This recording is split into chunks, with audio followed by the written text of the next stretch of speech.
자, 이번에 이스라엘에서 달 탐사선을 쏘았죠. 이스라엘이 달 탐사선을 쏘았는데 그 달 탐사선 이름이 뭐냐면 창세기예요. 이스라엘이 달 탐사선을 세계에서 네 번째로 한 거예요. 네 번째로. 이제 신문에도 나왔는데 소련, 그러니까 옛날 구소련, 미국, 중국 그 네 번째 도달한 나라가 이스라엘인데 그 탐사선 이름을 창세기, 베레시트, 창세기로 줬어요. 자, 그리고 여러분 이제 나사에서 우주 탐사선 보면은 우주 탐사선 계획의 이름이 항상 뭐요? 그리스 신화에서 오죠. 그러니까 봐요.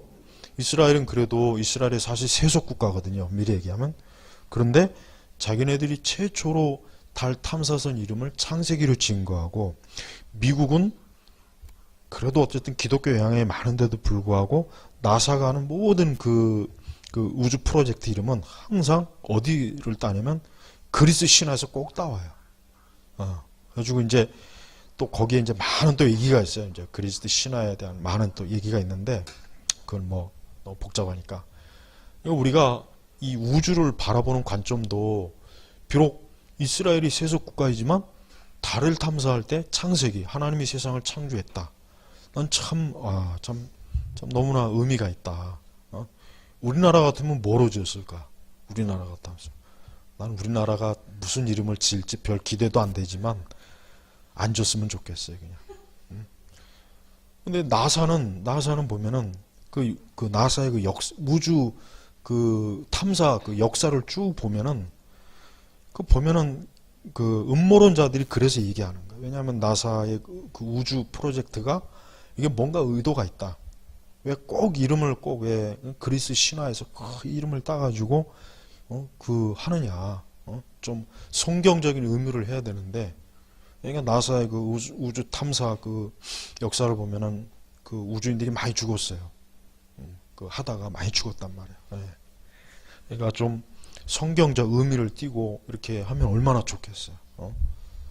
참 나는 그래서 그게 이스라엘이 비록 아직은 그래도 세속 국가임에도 불구하고 역시 유대인이구나. 유대인이기 때문에 그래도 탐사선 이름을 창세기로 줬다는 게 참 감사해요. 아까도 얘기했지만 우리나라 같으면 나는 단군이라고 또 지을까 겁나요. 단군. 또 고조선. 또 더 이상한 거 지을 수도 있겠죠. 우리가 이 하나님에 관한 명칭, 하나님에 관한 이거는 너무나 중요한 거예요. 우리가 이런 것들도 우리가 기독교 세계관 쪽으로 바라봐야 되는 거예요. 자, 계속 이어서 우리가 이제 칸트나 결국은 오늘의 이제 제목은 하나님 없는 세상인데 하나님 없는 세상이란 말이에요. 자, 결국은 우리가 이제 칸트나 키엘케고르나 플라톤이나 이런 사람들이 바라보는 인간은 하나님이 없는 인간, 하나님이 없는 사람이에요.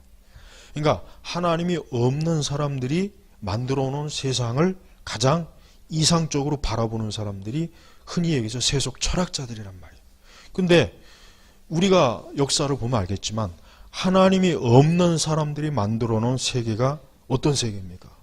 예를 들면 마르크스가 말하는 세계는 과연 정말 노동자들과 온 인류가 과연 평등하게 되었는가? 온 인류가 과연 평등하게 모든 사람이 다 잘 먹고 평등하게 평등한 자유를 누리고 모든 걸 다 정말 해서 유토피아가 됐느냐? 안 됐죠. 자, 그러면은 우리가 가장 대표적으로 구소련, 러시아의 혁명, 레닌이 러시아의 혁명을 이루었어요. 레닌도 분명히 그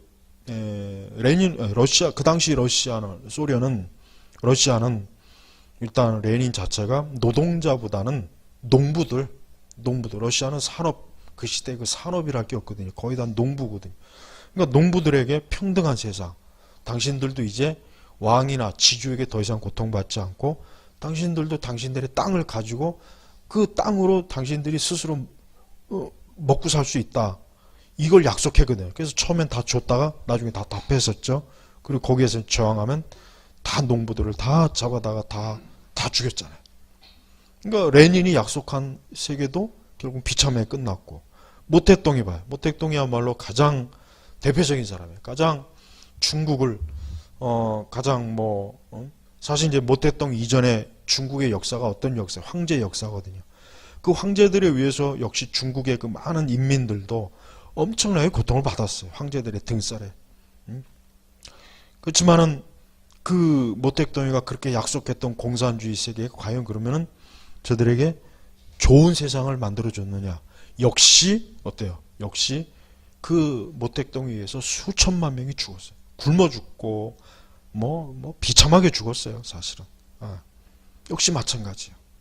하나님이 없는 사람들이 하나님이 없는 세상을 만들었는데 사람들이 더 좋아진 것이 아니라 더 불행하게 되고 더 많은 사람들이 학살당하고 사륙당하고 어때요? 나라, 이 국가나 사회 자체가 완전히 그냥 악한 수용소가 돼버렸단 말이에요.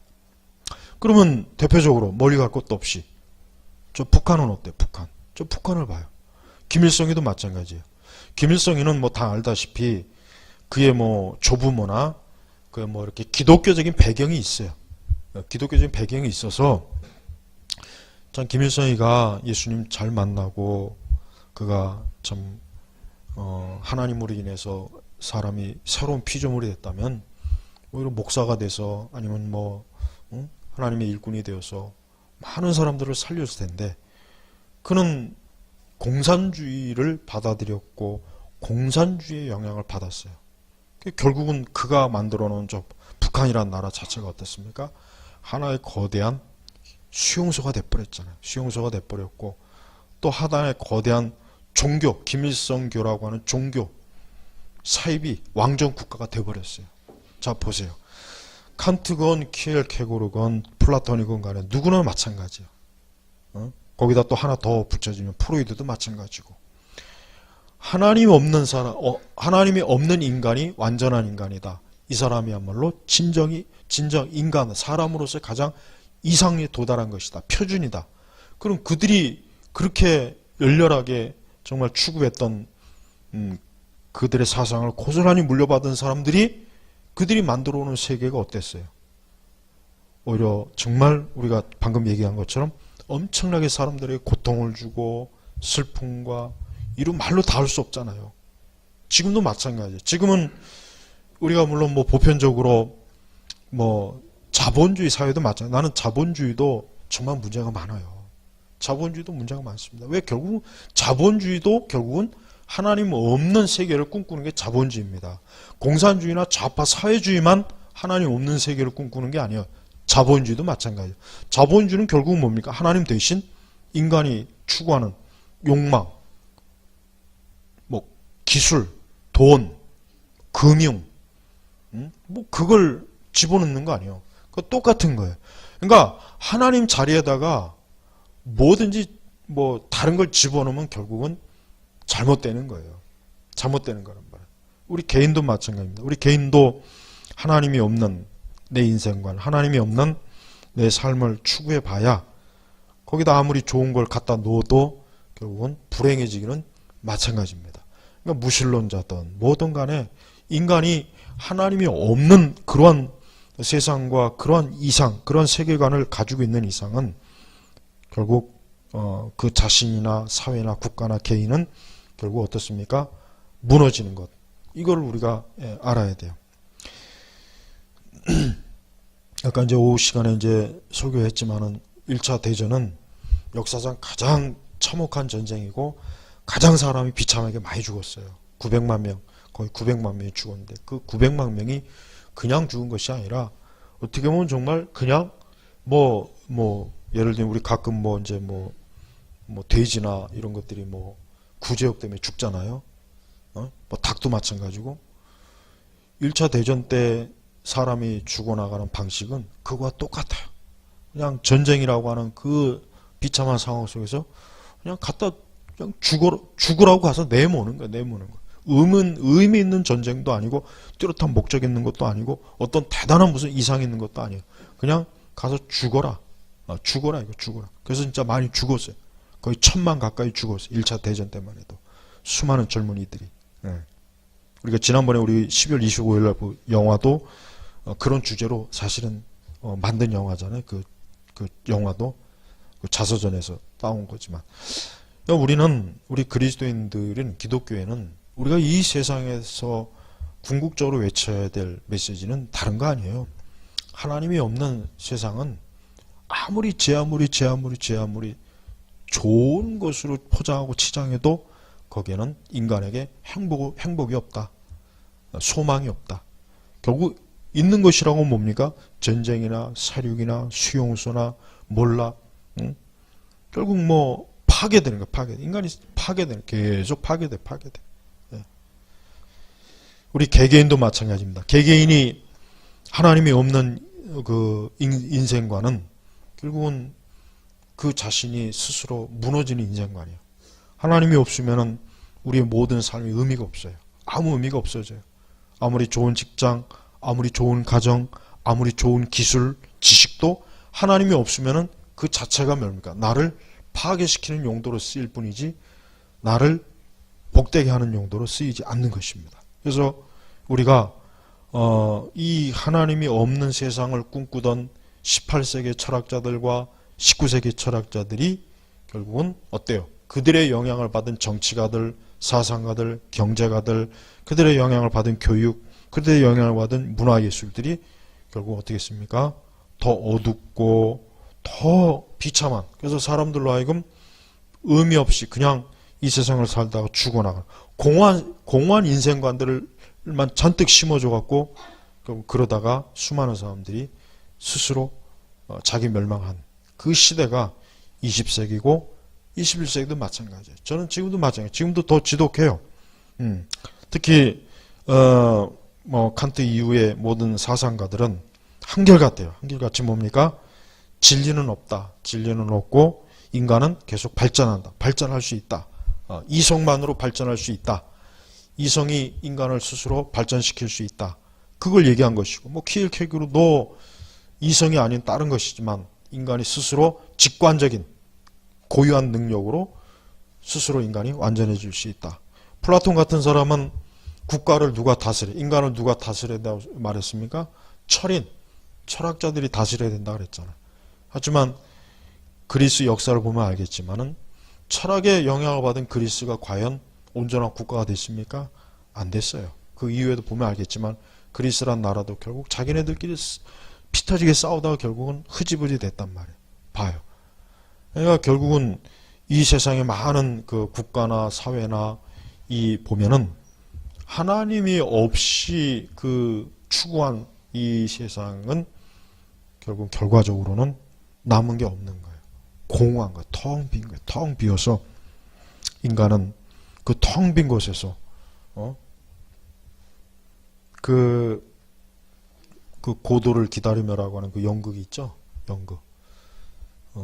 그냥 어떤 사람이 그 고도라고 하는 그 존재를 그냥 계속 기다리는 거예요. 근데 뚜렷하게 그 고도라고 하는 존재가 누구인지도 모르고 실체가 없어요. 그냥 마냥 기다린 거, 마냥.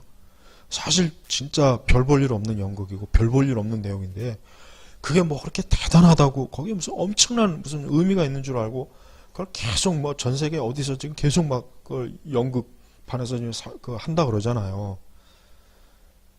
정말 미련한 거예요. 여러분, 우리 기독교 신앙은 아니에요. 우리에겐 실체가 있어요. 우리는 어떤 실체가 있습니까? 하나님 나라가 있고 예수님이 있어요. 우린 절대 그냥 막연히 어두운 골목에 앉아갖고 실체를 알 수 없는 무언가를 계속 기다리면서 거기서 방황하고 고뇌하고 자기 스스로를 막 쥐어짜는 그게 아닙니다. 우리는 그것이 아니에요.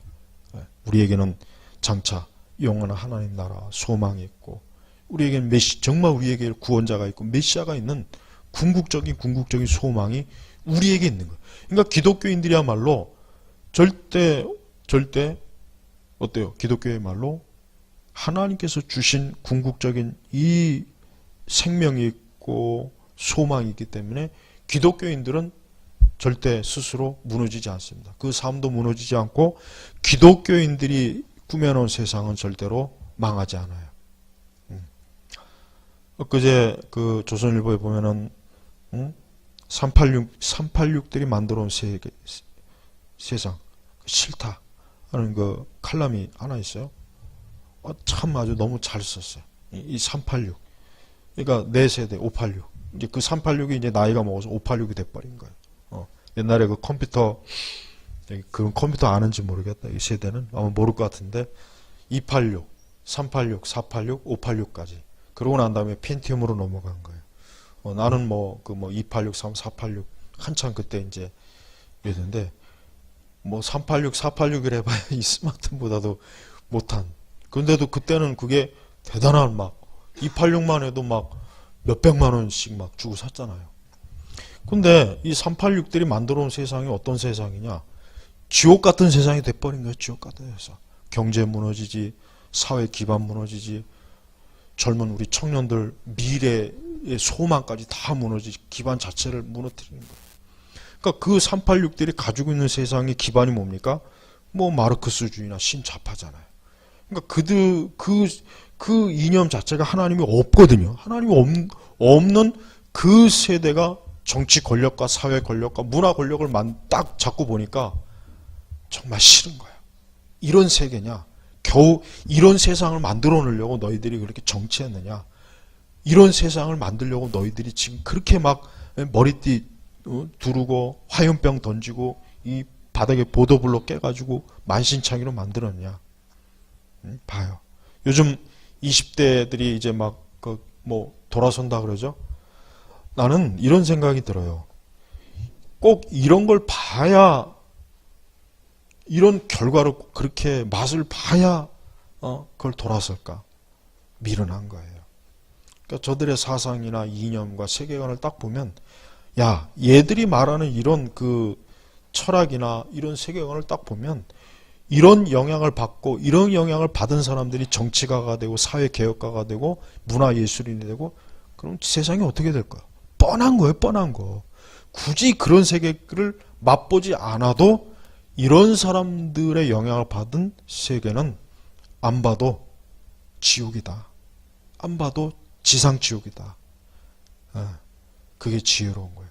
나는 우리 20대, 30대들이 차라리 난 잘됐다고 생각해요. 나는 잘됐다고 생각해요. 처음에는 이런 일이 있을까 생각하는데 좀 환상에서 깨어나야 돼요. 그래 너희들이 그렇게 열광적으로 추정했던 선생들이나 정치가들이 만들어 놓은 세계가 너희들이 지금 혐오감을 드러내는 세계로 바뀌었다. 난 차라리 잘됐다고 생각해. 오히려 이게 더 가야 돼. 더 많이 가야 돼. 물론 좀 멈췄으면 좋겠는데 이 이상 더 가면 너무 안 좋으니까. 이게 완전히 지금 다 파괴가 됐잖아요. 예. 이것도 결국은 지금 우리나라도 결국 뭐예요? 하나님이 없는 사람들이, 하나님을 몰아낸 사람들이 정치를 하니까 나라가 이 모양 이 꼴이 되고 우리 사회 문화도 이렇게 되는 거예요. 근데 안타까운 것은 난 교회가 아직도 이걸 모른다. 아직도 교회가 이걸 모르겠어. 아직도 교회가 이걸 몰라요.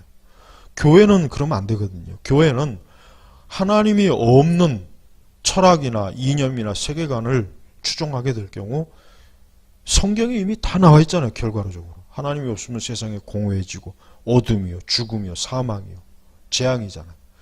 근데 그런 사람들이 저렇게 정치 일선에 나섰는데도 불구하고 교회가 아직도 침묵하고 있어요. 아직도. 우리나라 교회가 아직도 침묵하고 있잖아요. 이제 이 정도 됐으면은 우리 교회가 잘못했다. 그 히틀러 이후에 그 나치의 잘못을 고백한 그 고백교회처럼 고백을 해야 돼요. 우리가 잘못했다. 우리가 아무것도 모르고 저런 좌파, 주사파 저들을 지지했다. 저들에 대해서 앞으로 비판적인 교회가 하지 않았다. 나팔을 불지 않았다.